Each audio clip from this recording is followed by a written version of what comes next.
Amados, los invito a que vayan conmigo a Juan capítulo 5. Vamos a estar continuando nuestra serie en el Evangelio de Juan.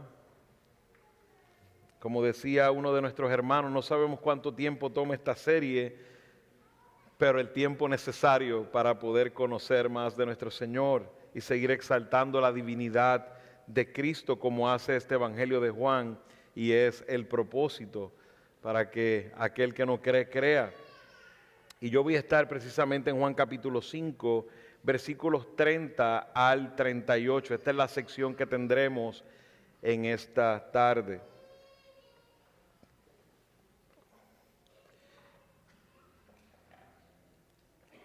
Una de las cosas, antes de leer el texto, ahí en Juan 5, versículos 30 al 38, una de las cosas que tenía en mente cuando entregaba mi corazón a este texto, es en el tema de lo que es un testigo, lo que es un testimonio, porque hoy precisamente veremos lo que es el testimonio del Padre, veremos en parte lo que es el testimonio del Padre. Y meditaba yo en cuál es la importancia de un testigo, y encontrando algunas definiciones de lo que es un testigo, y esto en el marco legal. Un testigo es aquella persona que es capaz de dar fe de un acontecimiento por tener conocimiento del mismo. Esta es una persona, como todos sabemos, que ha sido un testigo de lo que ha ocurrido y se pone como un deponente ahí en un magistrado judicial y da testimonio de lo que ha visto. Pensaba yo en algunas personas que he escuchado que han sido acusadas injustamente. Cuán importantes son los testigos para ellos, cuán importantes son los testigos para todos, porque no quisiéramos que alguien vaya a pagar por un caso que no ha cometido. Imagínese usted en una situación donde usted no ha cometido el crimen que le están adjudicando. Cuán importante es un testigo. Podría ser aquel que con su testimonio lo libre de la mano de la justicia. Y vemos aquí que cuando vemos este término de testigo, es un término que realmente no podemos sacarlo de la Escritura. Cuando nosotros vemos en el Antiguo Testamento, nos damos cuenta, lo veremos más adelante, nos damos cuenta de que Dios ha establecido que debe haber testigos entre su pueblo. Cuando el pueblo de Israel vivió en una teocracia, que era Dios dirigiendo a su pueblo, Dios estableció los procesos judiciales para su pueblo. Y en los procesos judiciales se contemplaban testigos. O sea que eso no es una modalidad contemporánea de este tiempo. Los testigos, aprendemos de los testigos desde el Antiguo Testamento porque fueron establecidos por Dios. Y así la mayoría de las naciones, los gobiernos han continuado con este mismo proceso judicial y utilizan testigos. Pero ¿qué tal si el testigo que usted trae es un testigo que está desacreditado, que las personas no le creen? ¿Cuán grave sería eso? ¿Qué tal si el testigo es mentiroso? Sin duda alguna dañaría todo el proceso. ¿Cuántos casos han sido determinados por el testimonio de los testigos? Los testigos son esenciales para cualquier caso que tenga que ver con justicia. Dice la palabra del Señor, y leo Juan capítulo 5, para poder ver lo que es el testimonio. Jesús nos trae el testimonio más puro y más verdadero, el único testimonio perfecto que puede existir. El mejor testigo ha sido traído a este juicio que en cierta manera están haciendo los judíos contra Cristo. Y dice en Juan capítulo 5, versículo 30, yo no puedo hacer nada por iniciativa mía, como oigo, juzgo. Y mi juicio es justo, porque no busco mi voluntad, sino la voluntad del que me envió. Si yo solo doy testimonio de mí, mi testimonio no es verdadero. Otro es el que da testimonio de mí. Y yo sé que el testimonio que da de mí es verdadero. Ustedes han enviado a preguntar a Juan, y él ha dado testimonio de la verdad. Pero el testimonio que yo recibo no es de hombre. pero digo esto para que ustedes sean salvos. Él era la lámpara que ardía y alumbraba, y ustedes estaban dispuestos a regocijarse por un tiempo en su luz. Pero el testimonio que yo tengo es mayor que el de Juan, porque las obras que el Padre me ha dado para llevar a cabo, las mismas obras que yo hago, dan testimonio de mí, de que el Padre me ha enviado. El Padre que me envió, Él ha dado testimonio de mí, pero ustedes no han oído jamás su voz, ni han visto su apariencia, y su palabra no la tienen morando en ustedes, porque no creen en aquel que Él envió. Vemos al Señor Jesús en el contexto que tenemos de Juan capítulo 5.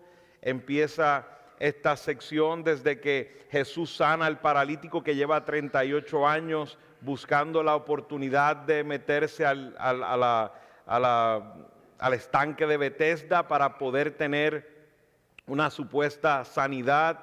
Pero vemos cómo Jesús lo sana y nos dice el texto, en el día de reposo. Esto trae una situación seria con los judíos.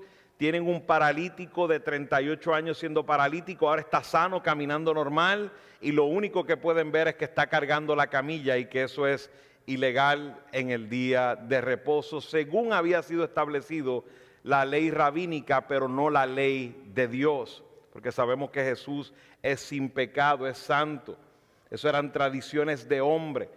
Y la ceguera era tal que no les importaba el bienestar de esta persona paralítica que había sido sanada, sino el hecho de que no estaba cumpliendo lo que ellos habían establecido. Vemos cómo Jesús en los versículos anteriores comienza a dar su testimonio y nos habla de que el Hijo hace lo que hace el Padre. Eso lo vimos en el versículo 19. Y de hecho dice que el Padre ama al Hijo y menciona que Él mismo hace obras mayores que esta, que el que mismo hace mayores obras mostrará. Dice que tiene potestad sobre la vida, que el Padre le ha dado tiene potestad sobre la vida. Porque así como el Padre levanta a los muertos y le da vida, asimismo el Hijo también da vida a los que Él quiere, porque el Hijo es la vida como lo es el Padre. El Hijo es el que tiene el juicio, es el juez eterno, como veíamos en la predicación anterior. Y también el Hijo merece toda honra como el Padre merece toda honra, como vimos en el versículo 23. Al final el Hijo tiene autoridad sobre todo ser humano. Vimos cómo la resurrección de todos los seres humanos es Cristo quien determina quién irá a la resurrección de vida y quién irá a la resurrección de condenación. Esto es algo que claramente dice en el versículo 28 al 29. No se queden asombrados de esto, porque viene la hora en que todos los que están en los sepulcros oirán su voz y saldrán a los que hicieron lo bueno a resurrección de vida y a los que practicaron lo malo a resurrección de juicio. O sea que nos indica de manera clara que todos los seres humanos van a resucitar. Y basado en Cristo, Cristo es el que determina el destino de todo ser humano. Y ahora vemos cómo ha llegado a su punto culminante esta conversación. Los judíos sin duda escuchan el testimonio de Cristo y vemos cómo están en sus corazones no mirando, no prestando atención a todas las palabras que está diciendo Jesús, no para atenderlas, sino para acusarlo y atacarlo. Y en sus corazones lo que hay en este momento es acusaciones de blasfemia, porque Jesús claramente le está diciendo a través de todo lo que he repasado y lo que repasa la Escritura, Jesús le está diciendo, yo soy Dios. Porque solo en Dios está la vida, solo Dios es el juez eterno, solo Dios es el que determina el destino de cada ser humano, solo Dios es el que merece honra y adoración. Jesús está diciendo, yo soy Dios. Esta conversación no ha bajado la intensidad, sino que la intensidad ha aumentado. Les decía y les comentaba en una predicación anterior que si Jesús no es Dios, hubiera hecho como hacen los demás, como hizo el ángel cuando recibió adoración, le dijo a Juan: levántate, no me metas en problemas con el jefe, levántate, no me adores a mí. Si a cualquiera cuando vimos el caso de Pablo, cuando estaba en Atenas, nos dimos cuenta que se tiraron como a adorarlos, y Pablo dijo: no, yo soy un hombre como ustedes. Pero este no es el caso de Jesús. Jesús le está dando las razones por las cuales lo deben adorar. Cuando el ciego, lo vamos a ver en Juan capítulo 9, cuando cayó postrado, proscuneo, adoró a Jesús. Y Jesús no le dijo: ponte de pie, recibió la adoración.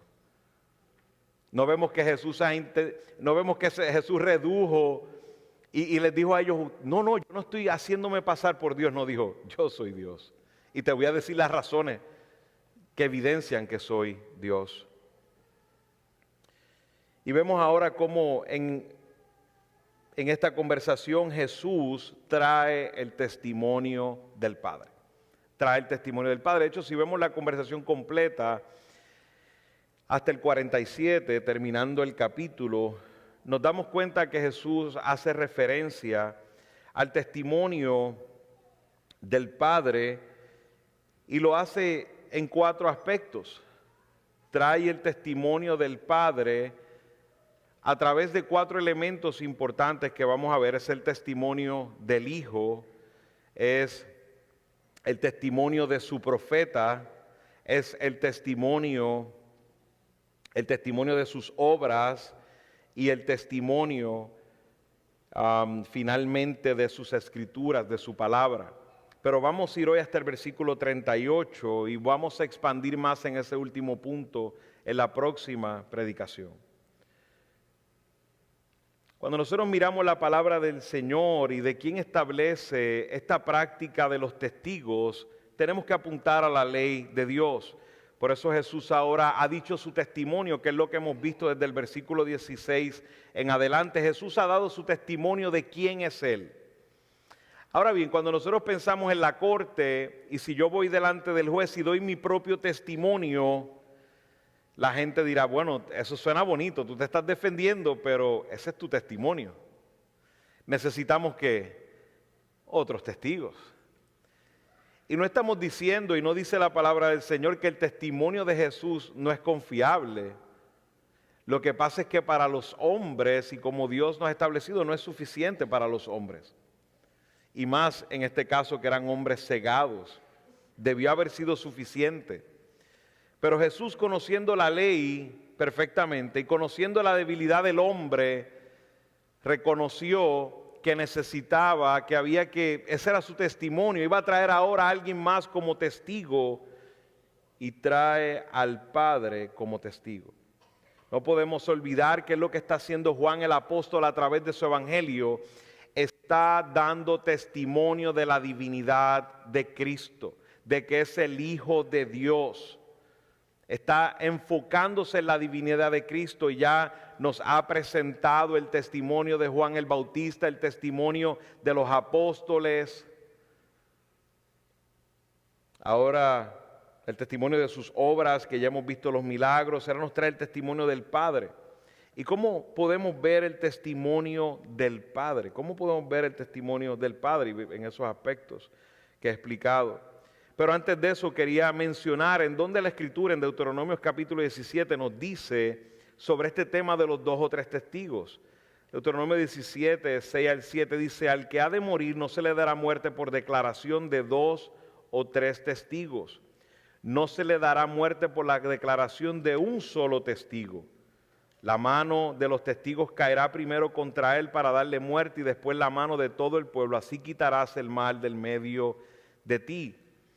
Es interesante que la conversación se ha puesto tan tensa. Toma en consideración que en los versículos que ya hemos enseñado, los judíos, dice el 16, a causa de esto los judíos perseguían a Jesús. Ya empezó la persecución y vemos cómo más adelante ya han tramado matarle. O sea que esta conversación se ha tornado en una conversación judicial. Aquellos enemigos de Jesús están tratando de crear un caso legal contra Jesús. Y Jesús responde legalmente con el testimonio de su Padre, como vemos en este versículo. Y vemos cómo Jesús cumple la escritura y dice: al que ha de morir se le dará muerte por la declaración de 2 o 3 testigos. Ahora Jesús trae el testimonio más fuerte, que es el de su Padre. Dice en Mateo 18, 19, hablando Jesús de la disciplina de la iglesia, cuando encontramos un hermano en pecado, dice: pero si no te escucha, cuando lo reprende, lleva contigo a uno o a 2 más, para que toda palabra sea confirmada por boca de 2 o 3 testigos. Jesús es tan fiel a la palabra de su Padre que en este momento está cumpliendo el mandato de la palabra de su Padre. Con tan solo los milagros y toda la obra que había hecho, era suficiente para el hombre decir: ciertamente tu testimonio es veraz. Un hombre de 38 años paralítico acaba de ser sanado. Eso era suficiente. Pero la ceguera era tal que necesitaban aún más evidencias, y sabemos que no habrían evidencias suficientes porque estaban muertos espiritualmente, tenían una ceguera espiritual. Y vemos cómo Jesús en el versículo 30 resume todas estas afirmaciones sobre su igualdad con el Padre y comenta y dice: mi juicio es justo. Mi juicio es justo, porque no busco mi voluntad, sino la voluntad del que me envió. Siempre Jesús actúa en armonía perfecta con la voluntad del Padre. Por eso su juicio siempre es y será justo. De hecho, dice más adelante: si yo doy testimonio acerca de mí, mi testimonio no es verdadero. Y como decía, no estamos diciendo que el testimonio de Jesús no era confiable.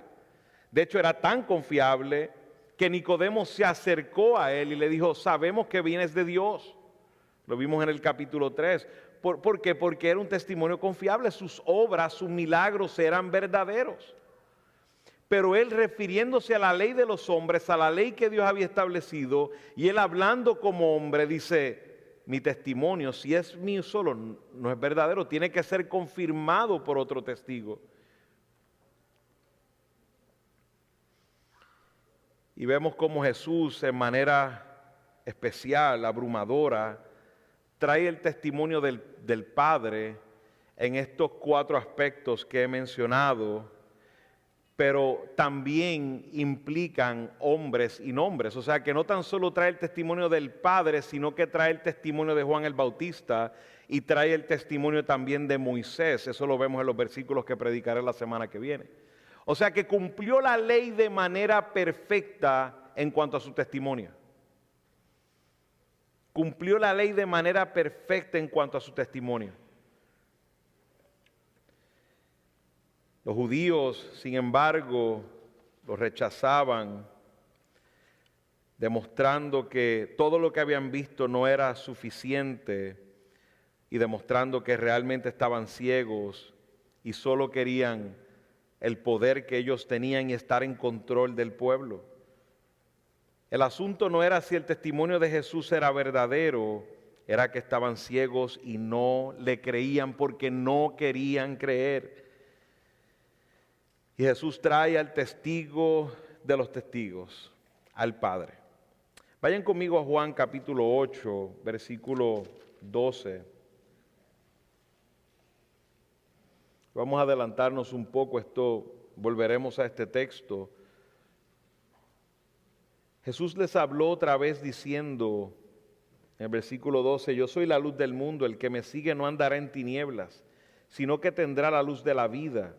Entonces los fariseos le dijeron, tú das testimonio de ti mismo, tu testimonio no es verdadero. Parece que estos judíos no estaban en la clase anterior, porque Jesús dijo exactamente eso. Parece que a ellos se les escapó esa clase y obviamente trajeron el tema que ya Jesús ha atendido.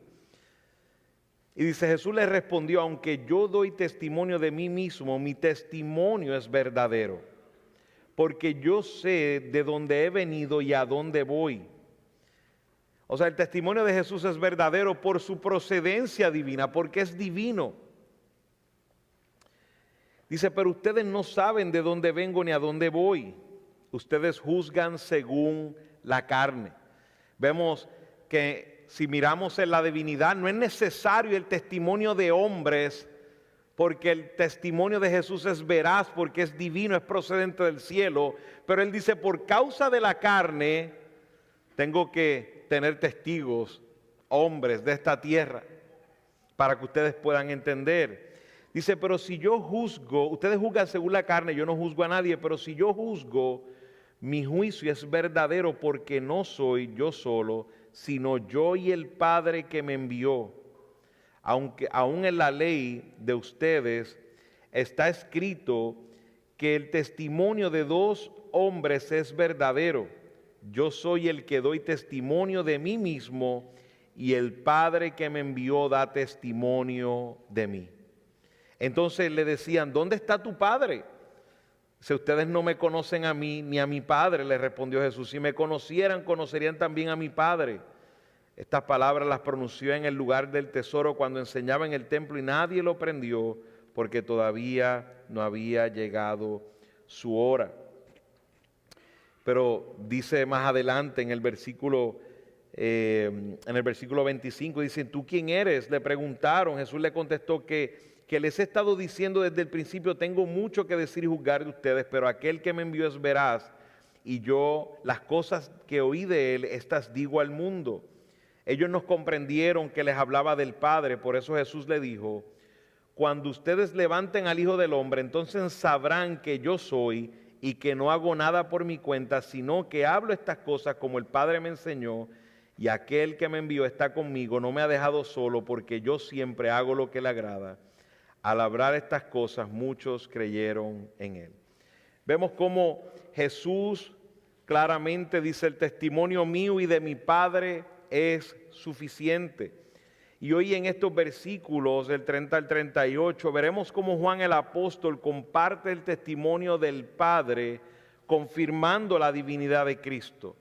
En la corte eterna, el Padre ha testificado de la divinidad de su Hijo, enviando a su propio Hijo con su mensaje a través de su profeta, mostrando sus propias obras y a través de su propia palabra.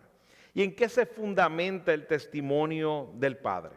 Bueno, el testimonio del Padre se fundamenta, como vemos en esos primeros versículos, en el testimonio de su Hijo. Porque su Hijo habla lo que el Padre habla. Quisiera que vayan conmigo por un momento a Lucas y vaya conmigo al capítulo 20 de Lucas. Hay una parábola que el Señor Jesús le dijo a los fariseos, y dice ahí en el versículo 1, aconteció que uno de los días cuando Jesús enseñaba a la gente en el templo y anunciaba el evangelio, se enfrentaron a él los principales sacerdotes, los escribas con los ancianos, y le dijeron, dinos, ¿con qué autoridad haces estas cosas o quién te dio esta autoridad? Jesús les respondió, yo también les haré una pregunta, quiero que me digan, ¿el bautismo de Juan era del cielo o de los hombres? Ellos razonaban entre sí, diciendo, si decimos del cielo, él dirá porque no le creyeron, pero si decimos de los hombres, todo el pueblo nos matará a pedradas, pues están convencidos de que Juan, hablando de Juan el Bautista, era un profeta. Y respondieron que no sabían de dónde era. Jesús entonces le dijo, tampoco yo les diré con qué autoridad hago estas cosas, pero miren la parábola que les dice. Entonces comenzó a contar al pueblo esta parábola. Un hombre plantó una viña y arrendó a labradores y se fue de viaje por mucho tiempo. Al tiempo de la vendimia envió un siervo a los labradores para que le dieran parte del fruto de la viña. Pero los labradores, después de golpearlo, lo enviaron con las manos vacías. Volvió a enviar otro siervo y ellos también a este, después de golpearlo y ultrajarlo, lo enviaron con las manos vacías. Después envió un tercero y a este también lo hirieron y lo echaron fuera. Entonces el dueño de la viña dijo, ¿qué haré? Enviaré a mi hijo amado. ¿Está hablando Jesús? De él mismo. Quizá a él lo respetarán, pero cuando los labradores lo vieron, razonaron entre sí diciendo, este es el heredero, vamos a matarlo para que la heredad sea nuestra. Lo arrojaron de la viña y lo mataron. Y claro, continúa diciendo qué va a hacer el dueño de la viña ante esto. Pero quiero que veamos cómo en esta parábola nos muestra que Jesús es el enviado del Padre. Esa parábola muestra que el Padre envió a su Hijo a su viña a recibir del fruto, a dar del fruto de la viña, a recibir del fruto. Y vemos cómo está pasando exactamente esto con los judíos. Han tomado el testimonio del Hijo y vemos cómo no lo han aceptado, al contrario, terminaron matándolo. De hecho, eso es lo que pasó en la cruz del Calvario. Mientras Jesús está diciendo, todo lo que he hecho y dicho es la voluntad del que me envió.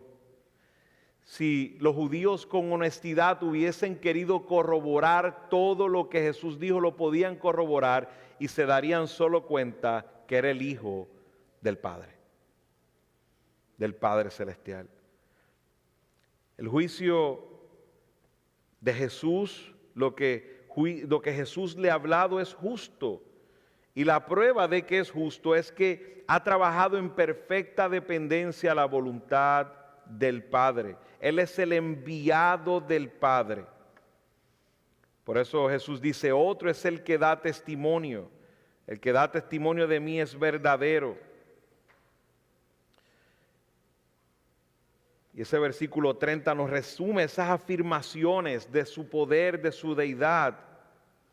Cuando lo acusan, Él deja saber, yo no trabajo por mi propia cuenta, sino que trabajo en completa armonía con el Padre. En otras palabras, mis hermanos, cuando acusaban a Jesús, a quien acusaban era el Padre. Porque el mensaje que tiene Jesús como Mesías es el mensaje del Padre. Una acusación a Jesús es una acusación al Padre. Les está diciendo, ustedes sin duda no conocen a mi Padre, porque mi Padre y yo hablamos lo mismo. Mi Padre y yo somos la misma sustancia. Recibimos el mismo honor, la misma dignidad. Estamos en el mismo plan de redención.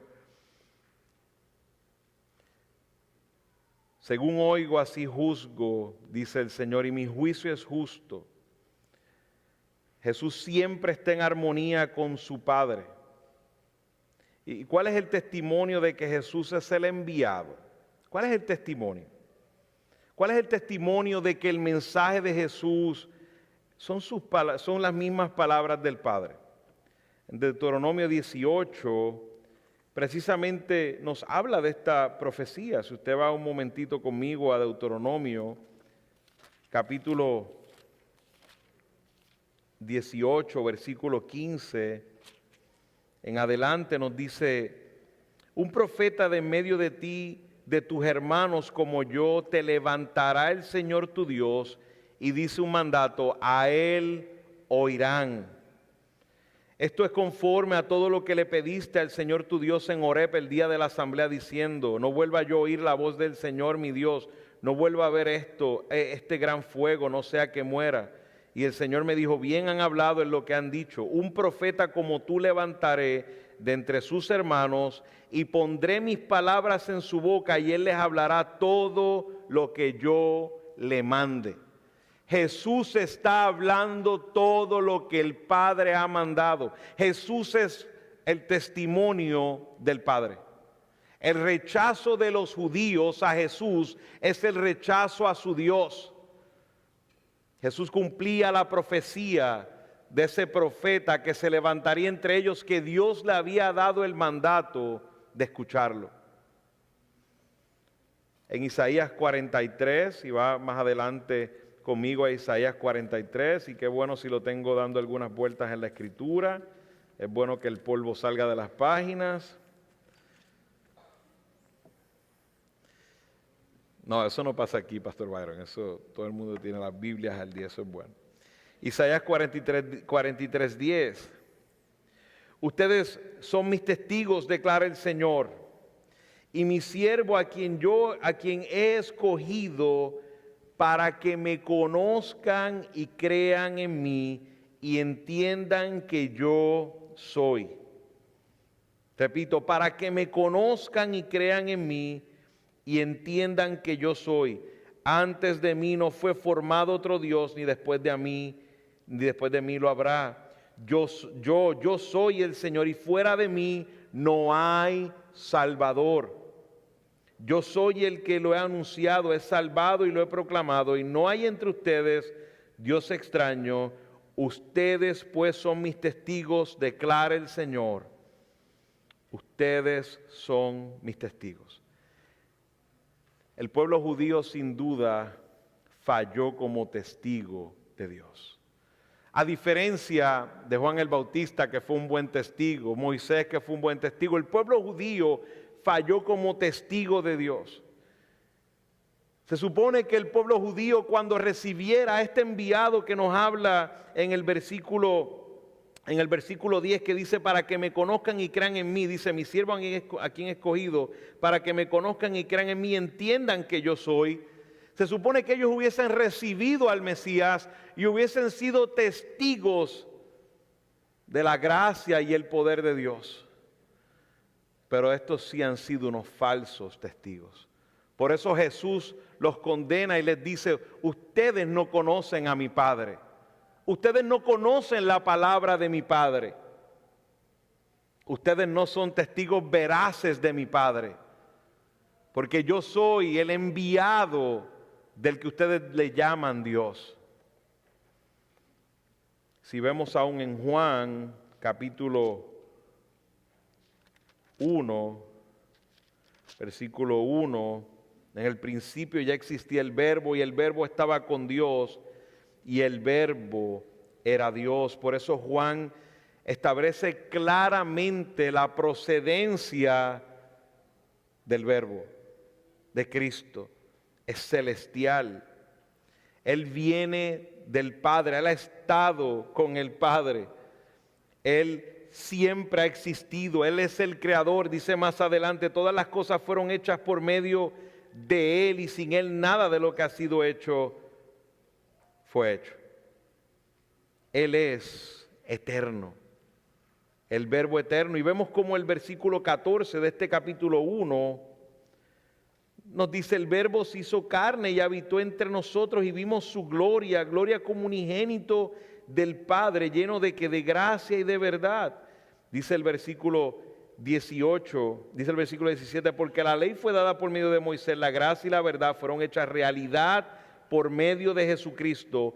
Nadie ha visto jamás a Dios, el unigénito de Dios que está en el seno del Padre, Él lo ha dado a conocer. La negación en la que están participando los judíos es grave, es contra el Dios que ellos decían predicar. Jesús es el testimonio del Padre. Jesús es el mensajero del Padre. Pero no tan solo eso, sino que también como parte del testimonio del Padre, es el testimonio de su profeta. Fíjense que ahí en el texto, en el capítulo 5 que hemos estado viendo, en el versículo 33, nos dice, ustedes han enviado a preguntar a Juan y él ha dado testimonio de la verdad. Vemos como en el capítulo 1, si usted se acuerda, estuvo aquí, en el capítulo 1 nos decía que a Juan fueron a preguntarle, ¿quién tú eres? ¿Y quién es ese? Le fueron a preguntar y dice, ustedes enviaron a preguntar a Juan y él le ha dado testimonio de la verdad. Y dice Jesús, pero el testimonio que yo recibo no es de hombre, a pesar de que hay un testimonio de hombre, porque es necesario para ustedes. El testimonio de él es divino, celestial. Es ese profeta, ese hombre, Juan el Bautista, fue enviado por el Padre. Aún Juan el Bautista es parte del testimonio del Padre. El propósito del ministerio de Juan el Bautista era preparar la nación para el Mesías y que la nación podría identificar al Mesías cuando llegara. Por eso Juan el Bautista en el versículo 15 del capítulo 1 dice, Juan dio testimonio de él y clamó diciendo, este es de quien yo decía, el que viene después de mí es antes de mí porque era primero que yo. Está hablando de la procedencia de Cristo, que es eterna. Y vemos en Isaías 43, él mismo se dice: voz que clama en el desierto, preparad camino al Señor, enderezad calzada en la soledad a nuestro Dios. Juan el Bautista reconoce que era el profeta de Dios. Imagínense, el pueblo lleva 400 años sin profeta. Y Juan el Bautista es el primer profeta que se levanta después de esos 400 años. ¿Y es el profeta de quién? De Dios.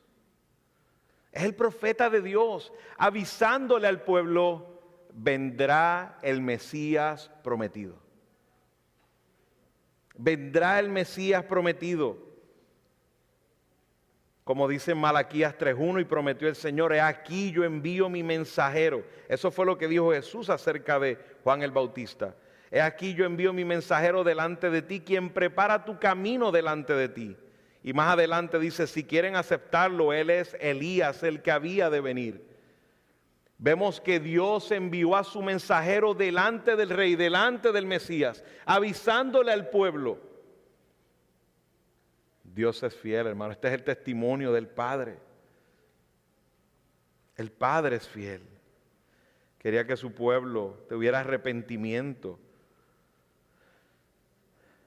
El testimonio de Juan el Bautista sin duda es un testimonio de hombre, pero es parte del testimonio del Padre. Vemos en el capítulo 1, 29 al 34. Vemos cómo Juan el Bautista dice acerca de Jesús: al día siguiente Juan vio a Jesús, al que venía hacia él, y dijo, tomemos en consideración que Juan el Bautista fue considerado como un profeta de Dios. ¿Se acuerdan lo que acabé de leer en Lucas, que decía, cuando Jesús le pregunta sobre el bautismo de Juan, si venía del cielo, dice, bueno, no podemos decir porque a Juan lo tienen como profeta, si negamos eso nos van a matar. A Juan lo tenían como un profeta de Dios. Y mire lo que dijo el profeta de Dios: ahí está el Cordero de Dios que quita el pecado del mundo. Este es aquel de quien yo dije, después de mí viene un hombre que es antes de mí, porque era primero que yo. Yo no lo conocía, pero para que él fuera manifestado a Israel, por esto yo vine bautizando en agua.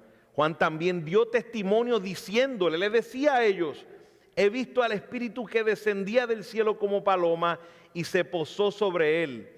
Yo no le conocía, pero el que me envió a bautizar en agua me dijo: aquel sobre quien veas el Espíritu descender y posarse sobre él, este es el que bautiza en el Espíritu Santo. Y yo le he visto y he dado testimonio de que este es el Hijo de Dios. Juan el Bautista es parte del testimonio del Padre. Un pueblo 400 años sin profeta, y Dios envió un profeta siendo fiel, preparando el camino como había prometido para el Mesías, y aún ellos rechazaron el testimonio de Juan. El final de Juan fue trágico, le cortaron la cabeza. Jesús no cita el testimonio de Juan el Bautista en calidad de testimonio de hombre en este aspecto, en este tema, sino que como parte del testimonio del Padre a los hombres, y dice, y esto lo dice, para que sean salvos. Mira qué bueno es el Señor, lleno de gracia. Mire cómo dice ese versículo, el versículo 34, pero el testimonio que yo recibo no es de hombre, pero digo esto para que ustedes sean salvos. Vemos la bondad del Señor, vemos cómo el Señor utiliza el testimonio de Juan, vemos cómo Dios ha encomendado a la iglesia, hombres imperfectos como nosotros, con un testimonio que puede tener pecado, puede tener dudas, porque somos pecadores aquí, pero Dios nos utiliza para hacer testimonio de su evangelio, del poder de su gracia, del poder de Cristo en la vida del perdido. Y Dios nos utiliza a todos nosotros como testigos. Yo sé que es una palabra que ya no se usa lamentablemente, la organización Testigos de Jehová, que no es una iglesia, es una organización sin fines de lucro, si podríamos llamarla así. Se han apropiado de ese término, pero es un término que nos pertenece a los verdaderos testigos del Señor. Hermanos, nosotros somos los testigos del Señor. Nosotros somos los que somos testigos a este mundo caído. Nosotros somos testigos del poder de Dios. Porque esto lo hace el Señor, porque nos ha entregado el ministerio de la reconciliación para gritarle al mundo: reconciliaos con Dios. Y Jesús trae una reprensión al pueblo judío porque rechazaron la lámpara que ardía para el propio bien de sus almas. Este era Juan. Fíjense que es bueno mirar las palabras que habían ahí, porque Jesús es luz, es diferente a la palabra que se utiliza para Juan. A Juan se le utiliza la palabra lugnos, que es antorcha, que es como una lámpara en la traducción, pero a Jesús se le refiere como luz. En Él hay luz, Él es luz. En el caso debería decir, en Él es la luz. En el caso de Juan, en Él hay luz de otra fuente. Juan es una lámpara. Y les dice: ustedes estuvieron en la lámpara de Juan. Juan vino a hablarle de lo que Dios había prometido. Juan vino a preparar el camino para que se arrepintieran y sus corazones estuvieran listos para el Mesías. Pero ustedes han rechazado esa luz de Juan. Esa luz que reflejaba la luz de Cristo. Juan alumbraba el camino hacia Jesús, tal como una lámpara nos alumbra el camino en medio de las tinieblas. El pueblo se emocionó en medio de la idea de que vendría un Mesías. Pero cuando Juan los llamó a arrepentirse, hasta ahí llegó la emoción, como pasa con muchos de ustedes. Nos encanta la idea de un Salvador, nos encanta la idea de que vino alguien a salvarnos de nuestra condición. Pero cuando hablan de entregar tu pecado y arrepentirte, hasta ahí llegó la emoción. El pueblo se sintió atraído de una manera superficial por Juan, pero carecían de un arrepentimiento genuino. Al final se terminaron alejando de esa luz que no era de Juan, sino que él era una lámpara que reflejaba esa luz de Cristo, y se mantuvieron en la oscuridad de sus malas obras. También el testimonio del Padre, mis hermanos, además de ser el testimonio de su profeta, también es el testimonio de sus obras. Testimonio de sus obras. Vemos en el versículo 36: pero el testimonio que yo tengo es mayor que el de Juan, porque las obras que el Padre me ha dado para llevar a cabo, las mismas obras que yo hago, dan testimonio de mí. El testimonio de Juan el Bautista era esencial como parte del testimonio del Padre a su pueblo, pero el testimonio de sus obras era más contundente. Las obras que Cristo hacía eran convincentes, era el testimonio más grande que podían tener delante de sus ojos. Aún Nicodemo, como dije hace un rato, se acercó a Jesús y le dijo: reconocemos que vienes de Dios por las obras que has hecho. Nadie puede hacer estas señales que tú has hecho si no está Dios con él. Vemos como una y otra vez vemos que las multitudes lo seguían, creían en él, no ponían dudas en los milagros que habían ocurrido, porque eran contundentes, eran claros. De hecho, aún los principales sacerdotes se reunieron en un momento. En Juan 11:47 dijeron: los principales sacerdotes y fariseos se reunieron, el concilio, y dijeron: ¿qué haremos? Porque este hombre hace muchas señales. ¿Cómo escondemos las señales de él? Vemos que todas estas obras que hizo el Hijo también son parte del testimonio del Padre. Fueron obras prometidas por el Padre que haría el Mesías. Fueron obras en armonía perfecta con la voluntad del Padre. Fueron obras en armonía perfecta con los atributos de que solo Dios las podía hacer. Fueron obras reservadas para solo el Mesías, como fue, por ejemplo, la curación de un ciego de nacimiento. Sería una obra reservada para el Mesías. Sus obras eran sobrenaturales. y exactamente cumplían la voluntad del Padre. Pero a pesar de estas obras sin comparación, las cuales eran inexplicables a menos que pudiéramos entender que era solo el poder de Dios, aún seguían rechazando el testimonio de Cristo. Pero hermanos, más aún que eso, estas obras eran una manifestación, una muestra del poder del Espíritu Santo que obró en Cristo. Vemos en Lucas 4:1, Jesús lleno del Espíritu Santo volvió del río Jordán y fue llevado por el Espíritu al desierto. En el 14 dijo, Jesús volvió en el poder del Espíritu a Galilea. Vemos cómo en Mateo 12:28 nos dice, pero si yo por el Espíritu de Dios echo fuera a los demonios. Vemos cómo el mismo poder del Espíritu lo levantó de la muerte para resurrección. Jesús mostró el poder en el Espíritu que solo puede venir de Dios. Por eso, cuando le atribuyeron el poder de sus milagros a Belcebú, tenemos ese texto tan conocido que dice que el único pecado sin perdón es la blasfemia al Espíritu Santo. Y claro, tenemos muchas maneras, ¿verdad? No, una sola manera de explicar eso, pero lamentablemente algunos han tenido interpretaciones incorrectas. Pero eso es un pecado que cometió el pueblo judío. Es un pecado que cometió el pueblo judío, viendo las señales, el poder del Espíritu Santo en la vida del Mesías, que era el testimonio del Padre, le atribuyeron esa obra a Belcebú, a Satanás.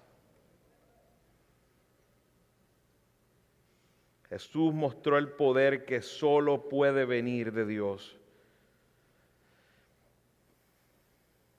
Sus obras dan testimonio de la obra del Padre en él. Finalmente, mis hermanos, el testimonio del Padre lo podemos ver en el testimonio de su palabra. Vemos ese versículo 37. El Padre que me envió, Él ha dado testimonio de mí, pero ustedes no han oído jamás su voz, ni han visto su apariencia. Y su palabra no la tienen morando en ustedes porque no creen en aquel que Él envió. Los evangelios registran dos momentos en que la voz del Padre puede ser escuchada en el cielo. Cuando dijo, este es mi Hijo amado en quien tengo complacencia. Aún en la transfiguración se escuchó la voz del Padre. Pero Jesús le dice a ellos, ustedes nunca habéis oído su voz. Esto es una corrección, una reprensión al pueblo judío. Ellos sabían que cuando Jesús le está hablando como pueblo. Ustedes nunca han escuchado la voz. Imagínense cómo se sintieron ellos. Pero espera un momento, pero nuestros padres escucharon la voz. Moisés escuchó la voz de Dios. Abraham escuchó la voz de Dios. Y podríamos seguir mencionando. Pero Jesús mira el resultado y no les queda duda de que ese pueblo no ha creído en la verdadera voz de Dios. No ha creído en la palabra de Dios. No ha creído en eso que Dios en su revelación majestuosa, milagrosa, le permitió a esos hombres escuchar una voz audible. ¿Y cuál es la evidencia de que eso realmente no era verdad en sus corazones y en sus vidas? Porque no tenían su palabra morando en ellos. Hermanos, a veces es triste cuando usted se encuentra personas que le dicen, Dios me habló y yo escuché su voz. Y usted dirá, bueno, yo creo que eso puede pasar. Sería bueno que tengamos una conversación al respecto de eso, porque eso no está pasando ahora. Pero aún así lo más triste es que alguien te diga, escuché la voz de Dios. Escuché una voz audible de Dios. ¿Usted sabe qué es lo que hace claro que eso es una mentira? Que su vida continúa igual. Eso es la evidencia en su contra. Porque Moisés, después de escuchar la voz de Dios, su vida nunca fue igual. Abraham, después de escuchar la voz de Dios, su vida nunca fue igual. Pablo, después de escuchar la voz de Dios, su vida nunca fue igual. Y es exactamente lo que está atendiendo el Señor Jesús. Ustedes dicen haber escuchado a Dios, pero la palabra de Dios no mora, la palabra de mi Padre no mora en ustedes. Sus hechos, sus acciones, su rechazo son la evidencia de que la palabra de Dios no está en ustedes.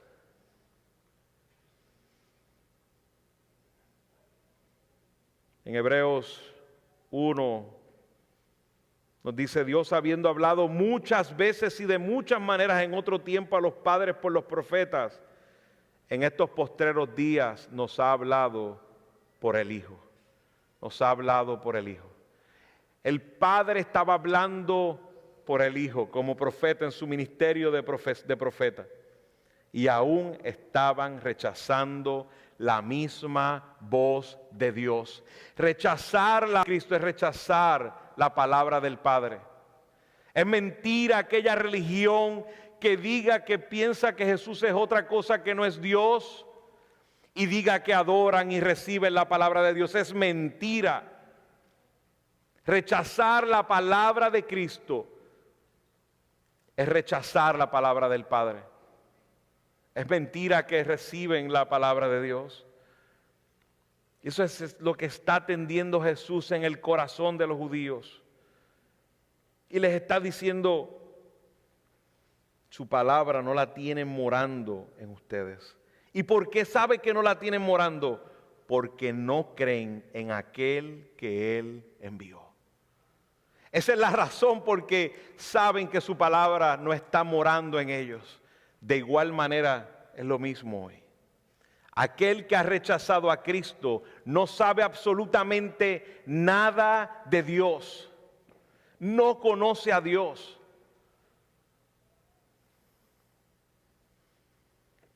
Ellos mostraron una completa ignorancia de la palabra de Dios que decían conocer.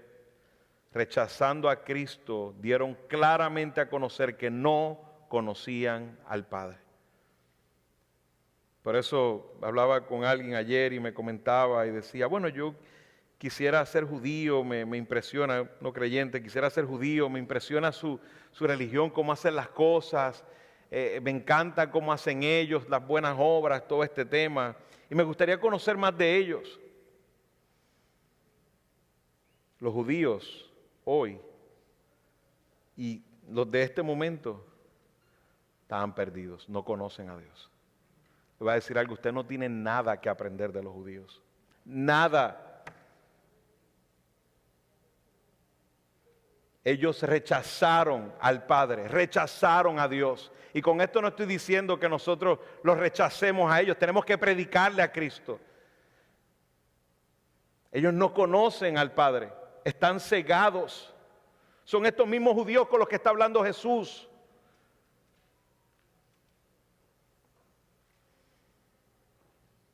Debemos orar por ellos para que Dios traiga salvación a sus vidas, para que puedan abrir sus ojos. Señor, abra sus ojos a la verdad. Están ciegos. Y vemos cómo no quisieron oír a Jesús, que es la revelación final de Dios para la humanidad. Es la revelación final. Aún Juan el apóstol escribió en su primera carta: si recibimos el testimonio de los hombres, mayor es el testimonio de Dios, porque este es el testimonio con que Dios ha testificado acerca de su Hijo. Miren el testimonio de Dios: el que cree en el Hijo de Dios tiene el testimonio en sí mismo. El que no cree a Dios le ha hecho mentiroso, porque no ha creído en el testimonio que Dios ha dado acerca de su Hijo. Aquel que no acepta el testimonio de Cristo ha rechazado automáticamente el testimonio del Padre, porque Cristo es el testimonio del Padre. Cristo lo ha dado a conocer. Está diciendo: ustedes nunca han escuchado su voz, no tienen su palabra morando en Él. Ahí son expresiones metafóricas que está usando Cristo, porque sabemos que sí, un pueblo escuchó su voz. No quiero decir con esto anular algo, pero la evidencia de que esa palabra no mora en ellos es sus acciones, es su rechazo al Hijo. El que no reconoce a Dios en su imagen viva que es Cristo, muestra claramente que no adora a la deidad. Pablo nos comenta que los judíos tienen un velo ante sus ojos. No les percibía ver la gloria de Dios frente a Cristo. O sea que hay alguien que ha rechazado a Cristo. Hay algunos que rechazan a Cristo de una manera verbal, que te dicen claramente, no, yo no necesito eso, no me hables de eso. Hay otros que rechazan de una manera pasiva, Cristo en su lado, yo en el mío. Eso es allá para ustedes, para mí no. Estás rechazándolo igual. Si miras los cielos y la tierra y tienes algo de sabiduría y puedes mirar que esto no vino de la nada, solo con mirar tu cuerpo puedes mirar que hay un creador, porque sería una necedad grande creer que todo esto fue un accidente.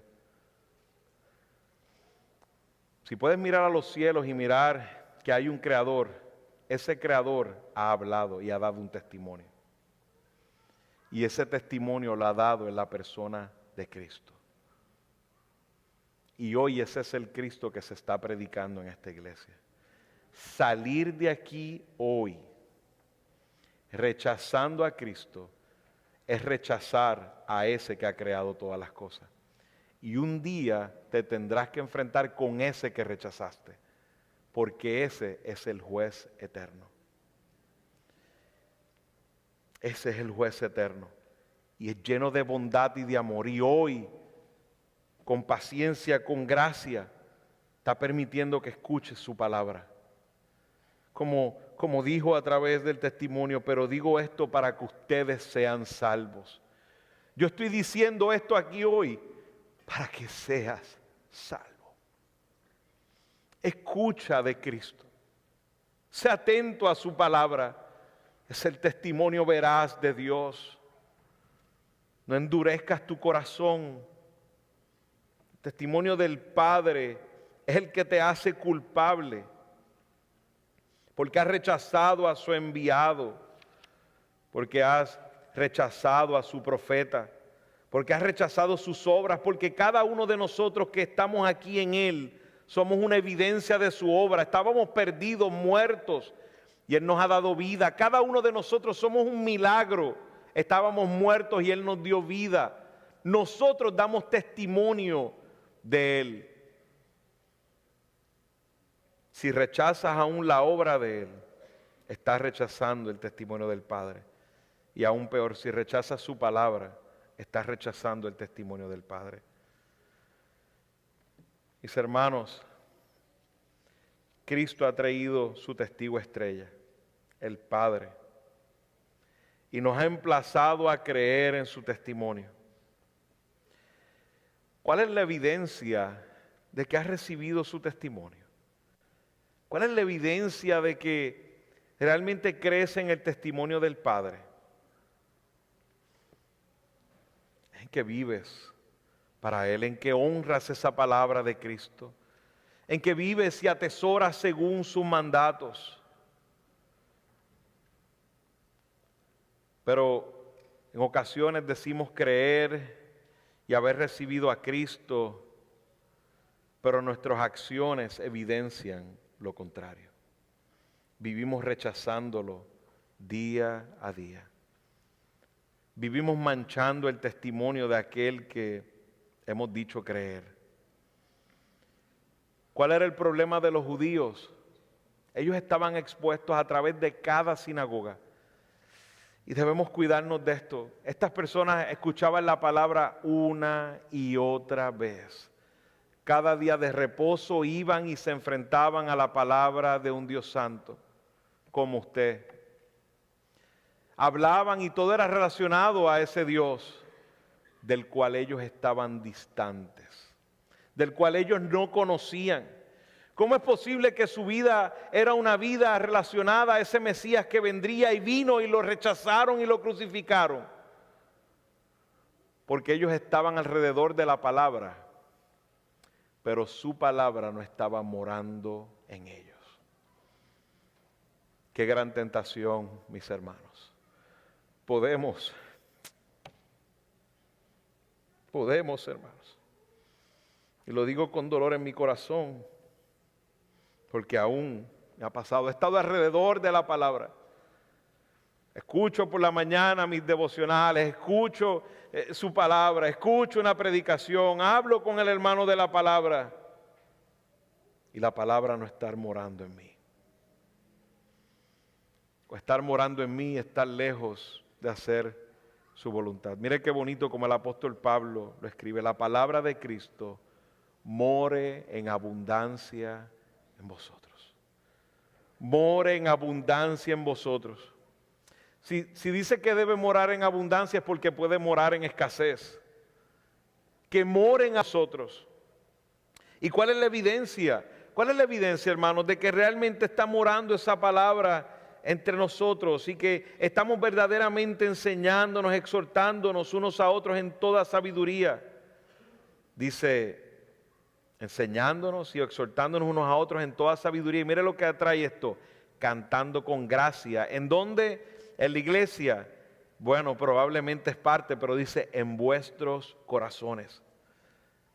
Al Señor con salmos e himnos y cánticos espirituales.